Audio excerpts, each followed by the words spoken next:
Hey YouTube family, Mike Jones here, back with another video on my channel where we talk about all things investing and personal finance with the genuine hope that I will be able to inspire someone to go ahead and get started with their financial freedom journey today.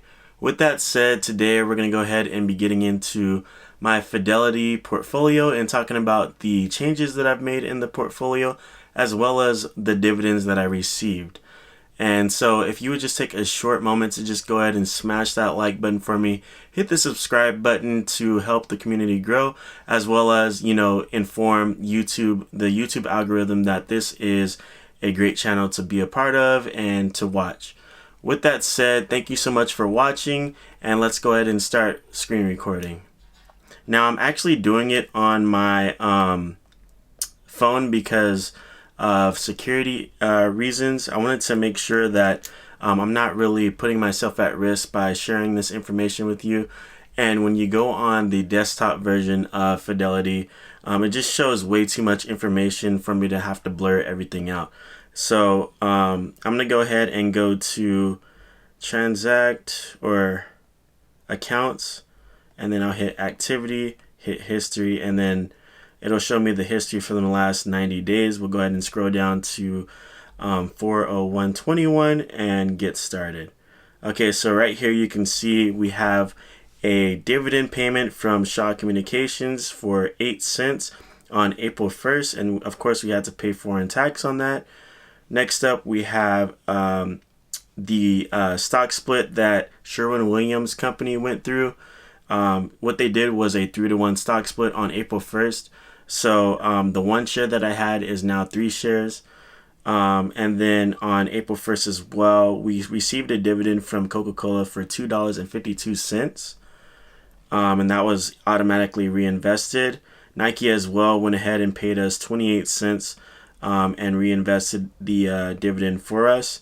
And then Viacom CBS also went ahead and paid us 96 cents, which was automatically reinvested. On April 5th, we received a dividend payment from Walmart Incorporated, which was also reinvested. And then Merck & Co. on April 7th went ahead and paid us 65 cents. Mondelez International went ahead and paid us on April 14th 32 cents. While on April 15th, Realty Income went ahead and paid us 24 cents. Stag Industrial as well didn't want to be outdone by Realty Income and went ahead and paid us 12 cents. US Bank Corp also paid us 42 cents that day, and Main Street Capital went ahead and paid us 21 cents on April 21st. We received a dividend from Oracle Corporation on April 22nd. And then Simon Property Group went ahead and paid us on April 23rd, $6.59. We also received 42 cents from General Electric, which would actually be our last dividend payment from General Electric due to the fact that we actually just sold that, but you'll see that later. April 28th, we received a dividend from Comcast for 25 cents. And then yesterday we went ahead and made some sales. Now, as you know, I am a buy and hold investor, so I don't sell too much in my portfolio, but this was one of those things where I felt like there are some positions in my portfolio that I could go ahead and sell and be okay with that, and use that money or allocate that money to something that I felt was more important to have in my portfolio, or a position that I already have that I wanted to buy more shares of. So that's what I did. I went ahead and sold Ford Motors. I believe I had 3 shares of that, which I sold, and I got $33.95 back for that. I also received a payment from SPHD, which I also received a dividend. I also received a dividend payment from SPHD, which was a company that I was holding that I actually believe I went ahead and sold. Yeah, I sold that today. So they gave me a dividend today for 13 cents, and I also sold the company. So then we are actually, so Bank of Nova Scotia actually went out of their way to pay us $2.21, and out of that $2.21, 33 cents was needed to be paid for foreign taxes, and so there was a reinvestment of $1.88. But we did go ahead and sell SPHD today. Now, you might be asking, why did I sell SPHD? I believe in the company and everything like that, but as far as this being a dividend focused portfolio, that's what I'm trying to make it into. I might buy back into SPHD in my Webull portfolio, but as far as my Fidelity portfolio, I just didn't feel like it fit with the solid dividend companies that I have in the portfolio.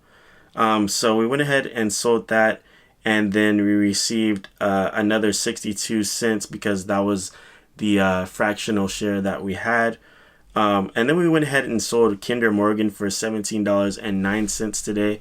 And of course, you can see the fractional share of 31 cents. We also sold a big position, which was General Electric. We had 42 shares. Went ahead and sold that. We're up over $100.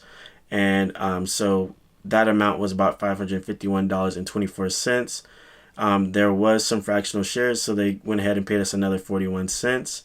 And then we bought 3 different positions. So as you can see, we bought Coca-Cola. I believe we bought 4 shares of Coca-Cola.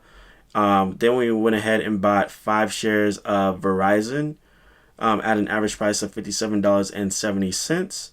And then we went and bought 1 share of Pepsi at $143.64. So all together, you know, we're just kind of building a higher position in each of our positions in the Fidelity portfolio that we have, and trying to get multiple shares because, as you know, early in my portfolio or investing journey, I spent a lot of time buying individual stocks like one by one, and so I have a lot of positions, and I'm trying to, I still want to be diversified, but I'm trying to lower how many allocations I have, so it's not too diversified. But with that said, thank you so much for watching this video. It would be really awesome if you would take a moment to smash the like button and hit the subscribe button. Help me out and grow this community. But with that said, thank you so much, and I'll see you in the next one. Thank you and have a blessed day.